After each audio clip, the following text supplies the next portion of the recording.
Bonjour et bienvenue.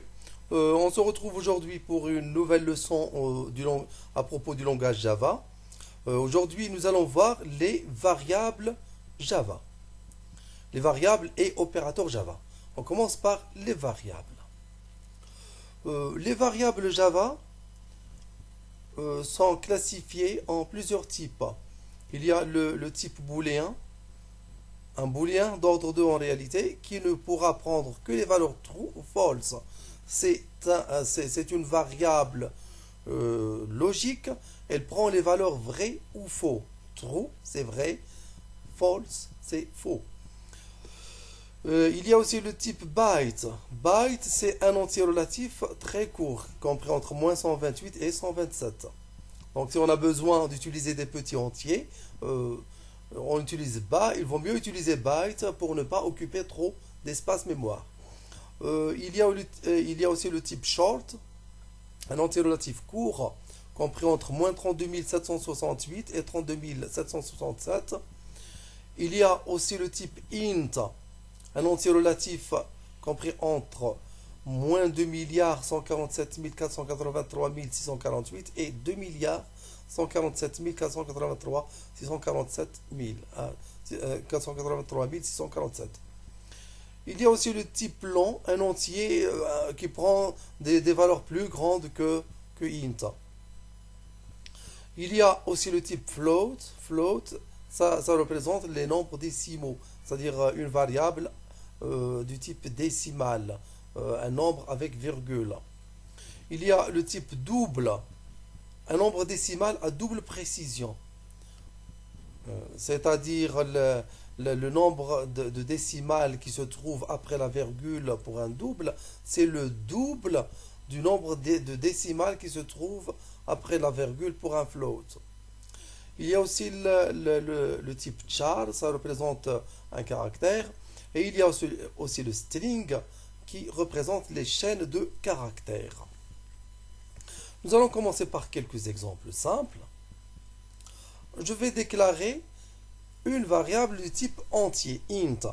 Alors tout d'abord, pour déclarer une variable, on utilise le type suivi du nom de la variable. Vous écrivez le type suivi du nom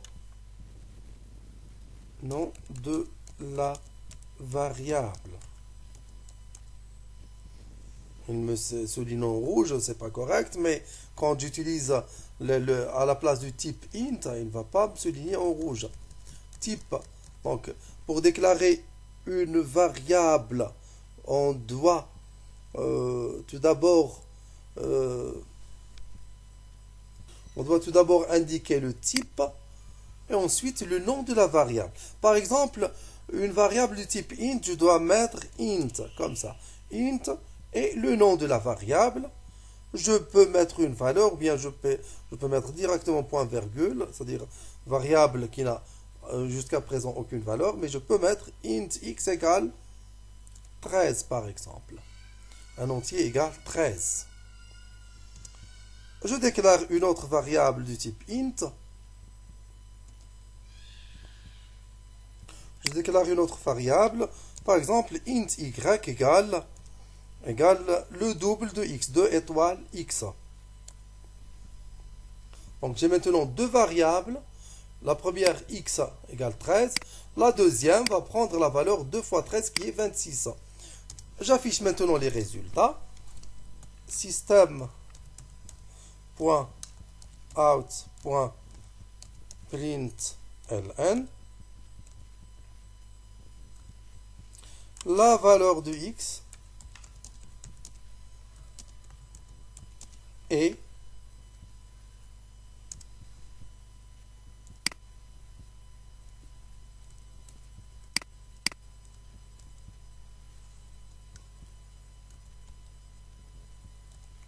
la valeur de x. Alors maintenant, pour afficher une chaîne de caractères, j'utilise les guillemets comme ça. Mais pour afficher une valeur, je n'utilise pas de guillemets. Je mets directement la variable x.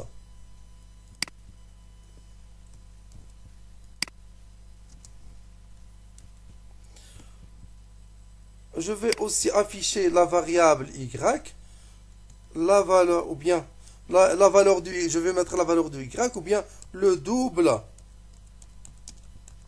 de x et deux points, et je reviens à la ligne, je vais mettre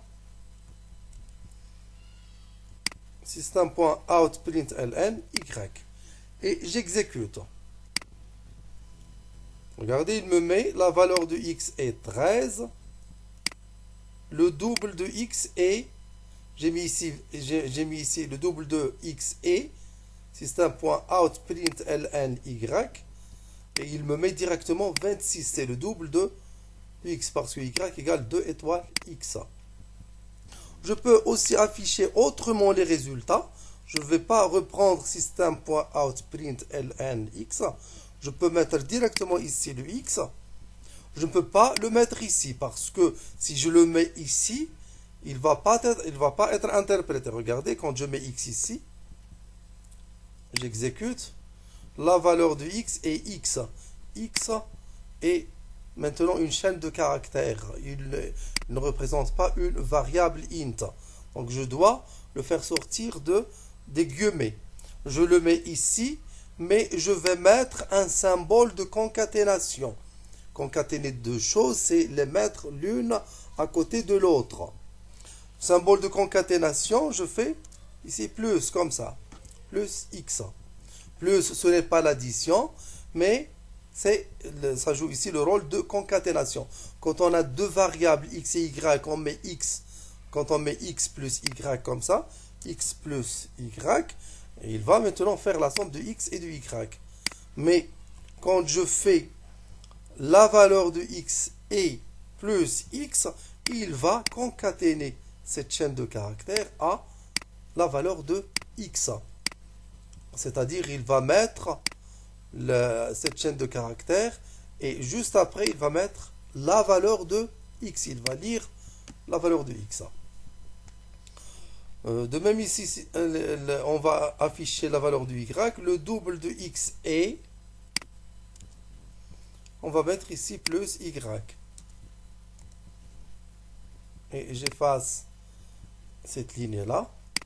Donc, il va m'afficher la valeur de x est, et il va juste à côté mettre la valeur de x qui est 13. Il va ensuite m'afficher le double de x et juste à côté, il met la valeur de y. Alors j'exécute. Regardez la valeur de x et il ne m'a pas mis x, mais il a lu la valeur de x qui est 13. Ici, le double de x et il est concaténé avec la valeur de y. Il ne m'a pas mis plus y, mais il a lu la valeur de y qui est le double de x égale 2 fois 13. Nous allons faire maintenant un exemple avec les variables string. Je vais mettre un petit exemple très simple. String.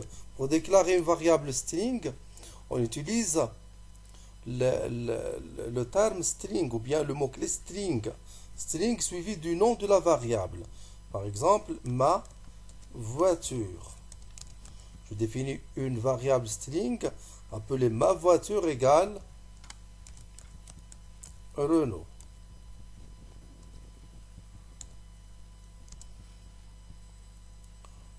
Je définis une autre variable string couleur égale rouge. Je vais maintenant afficher les résultats.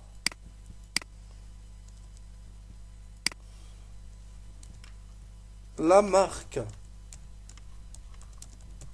de ma voiture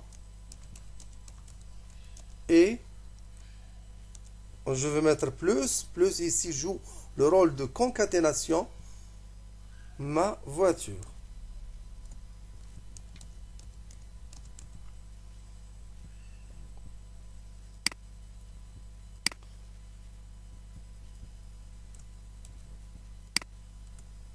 j'affiche la variable couleur.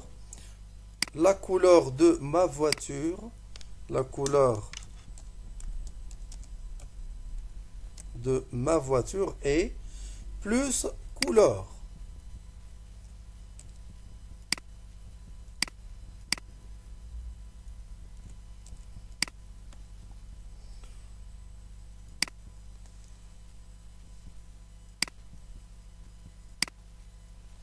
Il va donc m'afficher à l'écran la marque de ma voiture et juste après il met la variable ma voiture. Il ne va pas m'écrire ma voiture, mais il va prendre la valeur de la variable qui est Renault.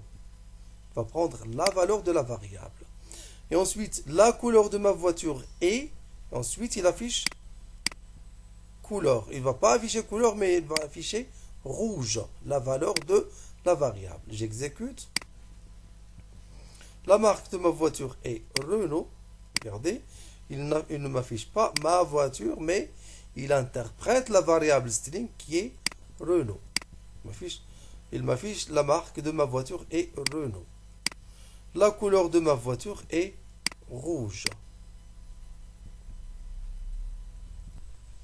Nous allons voir maintenant les opérateurs Java. Alors, les opérateurs Java, il y a les opérateurs arithmétiques, les opérateurs d'incrémentation et les opérateurs relationnels et booléens. Alors, les opérateurs arithmétiques, on a déjà vu quelques exemples. Par exemple, étoile, la multiplication. On a pris la variable x et on a pris y égale 2 étoiles x, le double. L'addition, ça additionne deux variables. La soustraction, fait la soustraction entre deux variables. Slash, c'est la division, fait la division entre deux variables. Il y a les opérateurs relationnels et booléens. Par exemple, si vous mettez égal, égal, ça teste l'égalité. Par exemple, si on veut tester l'égalité entre deux variables, on ne va pas mettre x égale y, mais on va mettre x égale y. On teste s'il y a égalité. Par exemple, on va mettre l'instruction if x égale y. Et on va mettre comme instruction le x est égal à y.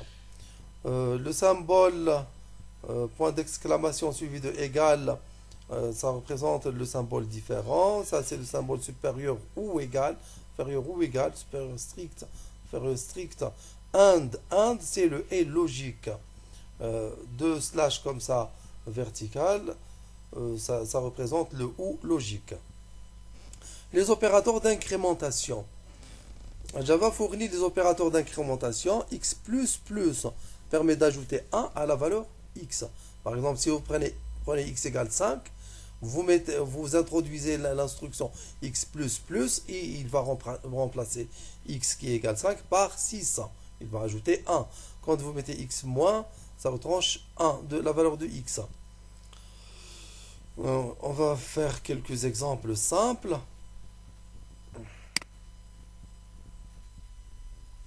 Je vais mettre par exemple int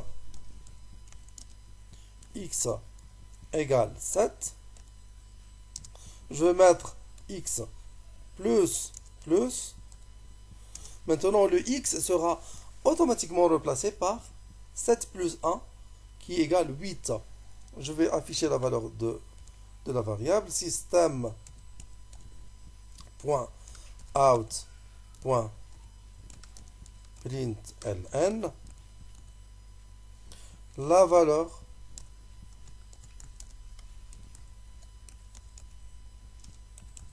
de x est plus x. La valeur de x est plus x. J'affiche. La valeur de x est 8. Regardez, on a pris int x égale 7. Et on a mis l'instruction x++. C'est ce qu'on appelle l'incrémentation. L'incrémentation. Il va remplacer x par x plus 1, qui est 8. Alors de même, quand vous mettez x moins moins, il va faire maintenant le contraire. Au lieu d'ajouter 1, il retranche 1. C'est-à-dire à la place de 7, il va il va affecter à x la valeur 6. Regardez, quand on compile, la valeur de x est 6. Alors, on a dit quand on met x plus plus, on incrémente. C'est-à-dire on ajoute 1. Mais si on veut ajouter plus que 1, on veut ajouter une valeur autre que 1, par exemple. On va mettre x plus égale la valeur qu'on va ajouter. Alors, x plus égale 2, ça veut dire que le x va être remplacé par x plus 2. Maintenant, x égale 7, il va devenir 9. Regardez, la valeur de x est 9. On peut changer ici la valeur. 5, par exemple. X plus égale 5. Il va être remplacé par 7 plus 5, qui est 12. Et si je fais 2 fois x plus égale 5, il va ajouter 2 fois 5. Il va ajouter 5. Ensuite, 5, il va donner 17. Et de même, vous pouvez mettre x moins égale 5. Il va retrancher 5 de 7. La valeur de x est 2. 7 moins 5 qui est 2. Donc maintenant, on va faire un exemple simple sur les opérations pour les variables string. Je vais prendre un petit exemple simple. String x égale auto. String y égale bus. Et je vais définir la variable somme des deux. String z égale x plus y. Alors, quand il s'agit de deux entiers ou bien deux nombres x et y, la variable z égale x plus y représente la somme des deux. Mais ici, puisque les variables sont des variables string, la somme ici joue le rôle de concaténation. C'est-à-dire, il va prendre, c'est-à-dire Java va prendre la valeur de x et il va la concaténer avec la valeur de y. C'est-à-dire, il va mettre les deux l'une à côté de l'autre. Je vais mettre ici la valeur de z. La valeur de z est plus z. Qu'est-ce qu'il va faire? Il va faire la concaténation et non pas la somme. Il va faire auto suivi directement par bus. Il va nous afficher autobus. Regardez. La valeur de z est auto, qui est x, concaténé avec la deuxième variable y qui est bus. Et ça donne autobus. Et voilà, c'est terminé. Merci, au prochain tuto.